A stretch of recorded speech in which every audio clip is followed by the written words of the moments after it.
uyingizda konditsioneringiz yo'q, konditsionerdan 4-5 barobar arzon, lekin sizga konditsioner effektini beradigan bitta zo'r mahsulotni topib qo'ydim. Bozorda konditsioner o'rtacha narxi $300-400 atrofida turadi. Hozir sizga tavsiya qiladigan mahsulotim konditsionerdan sizga anchagina arzonga tushadi. Air cooler, ya'ni mini konditsioner. Buni qulayligi, afzalligi nimadan iborat deydigan bo'lsangiz, birinchi afzalligi uyingizda tok kam bo'ladigan bo'lsa, bemalol ishlab beradi. Ya'ni inverterli desa ham bo'ladi. Uyingizdagi tokingiz 120 voltga tushib ketsa ham bemalol sizga ishlab beradi. Undan tashqari hech qanaqa friollarsiz oddiy o'zimizni tabiiy suvda ishlaydi. Mana men bochkasini ochib, shunday suvni quyasiz. Mana men bir ikkita muzni shunday tashab qo'yadigan bo'lsangiz, suvni muz bilan sirkulyatsiya qilib, uyingizga nam havoni, muzdek havoni haydab beradi.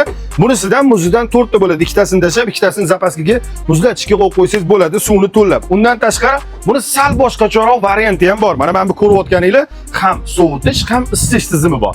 Yozda sovuq havo bilan, qishda bo'lsa issiq havo bilan maza qilib ishlatsanglar bo'ladi. Eng asosiysi uylarga nam havoni haydab beradi. Uylarda chaqaloqinglar bo'ladigan bo'lsa, bu narsalar sizlar uchun ayni muddao. Chunki uyda chaqalog'i borlar juda ham konditsioner ishlatishga qo'rqadi. Mana bu narsalarni olib qo'ysanglar, bexavotir ishlatsanglar bo'ladi. Ham uylarga muzdek havo beradi, ham nam havoni berib turadi. Quruq havo emas xullas. Gap ochig'i, mahsulotlar sizlarga ma'qul bo'lgan bo'lsa, qiziqtirish uyg'otgan bo'lsak, pastdagi havola orqali bizga murojaat qilib, buyurtma qilsanglar bo'ladi. Muammosiz uylarga yetkazib berish xizmatimiz ham bor. Chinozda bo'lsa, bepul. Gazini qo'shinglar, bosinglar, olib qo'yadigan joyi.